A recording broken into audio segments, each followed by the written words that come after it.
الحمد لله وكفى وسلام على عباده الذين اصطفى أما بعد. Respected friends, Assalamu alaikum wa rahmatullahi wa barakatuh. মই আজি আপোনালোকৰ সন্মুখত যিবিলাক জন্তুৰ কুৰবানী কৰিলে কুৰবানী আদায় নহ'ব এনেকুৱা জন্তু সম্পৰ্কে 2-4টা মাসআলা কম। আপোনালোকে শেষলৈকে চাব আৰু শ্বেয়াৰ কৰি অন্যকো শুনাব। 1 নম্বৰ, যিটো জন্তুৰ নাক কাটি গৈছে এই নাক কাটা জন্তুটোৰ কুৰবানী নহ'ব।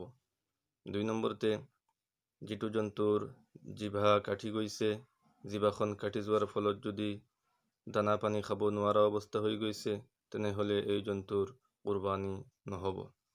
3 নম্বৰে, ছাগলী বকৰি এইবিলাকৰ যদি এটা থন শুকাই যায় বা এটা থনেৰে যদি গাখীৰ নোলায় এইবিলাক জন্তুৰ কুৰবানী নহ'ব।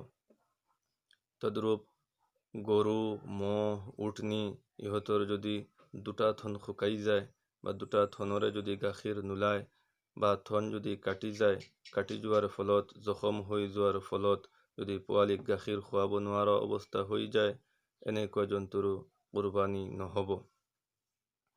আৰু যিটো জন্তু আন্ধা 2টা চকুৰে নেদেখে বা কণা এটা চকুৰে দেখে বা এটা চকুৰ জ্যোতি 3 ভাগৰ 1 ভাগ বা 1 ভাগতকৈ বেছি জ্যোতি গুচি গৈছে এনেকুৱা জন্তুৰো কুৰবানী নহ'ব।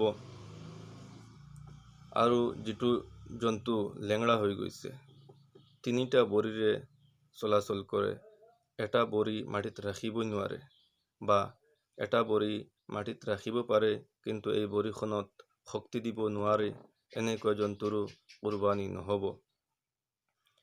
আৰু যিটো জন্তু এনেকুৱা কমজোৰ এনেকুৱা দুবলা হৈ গৈছে যে কুৰবানী কৰা ঠাইখনলৈ যাবৰ শক্তি নাই এনেকুৱা জন্তুৰো কুৰবানী নহ'ব। যিটো জন্তুৰ দাঁত নাই, দাঁত নথকা জন্তুৰো কুৰবানী নহ'ব বা যিটো জন্তুৰ দাঁত পৰি গৈছে, দাঁত গোটেইখিনি যদি পৰি যায় পৰি যোৱা জন্তুৰ কুৰবানী নহ'ব বা আধা পৰি গৈছে আৰু আধাতকৈ বেছি বাকী আছে তেনেকুৱা জন্তুৰ কুৰবানী হৈ যাব। আৰু যিটো জন্তুৱে পাখানা খায় সেইটো জন্তুৰ কুৰবানী নহ'ব। আৰু যিটো জন্তুৰ শিং নাই বা শিংটো ভাঙি গৈছে বা তাৰ শিঙৰ ওপৰৰ খোলখন পৰি গৈছে এই জন্তুটোৰ কুৰবানী হৈ যাব। কিন্তু যদি শিংটো একদম গুৰিৰ পৰা ভাঙি যায় বা এনেকৈ জখম হৈছে শিংটো ভাঙি যোৱাৰ ফলত তাৰ দিমাগলৈকে তাৰ জখমটো পৌঁছি গৈছে তেনেহ'লে এই জন্তুৰ কুৰবানী নহ'ব। গতিকে এইকেইটা জন্তুৰ কুৰবানী কৰাৰ পৰা বিৰত থাকিব যাতে আমাৰ কুৰবানীবিলাক শুদ্ধ হয়। আল্লাহ ৰব্বুল আলামিনে আমাৰ কুৰবানী কবুল কৰক। আমিন। ওয়া আখিৰু দাওয়ানা আনিল হামদুলিল্লাহি ৰব্বিল আলামিন।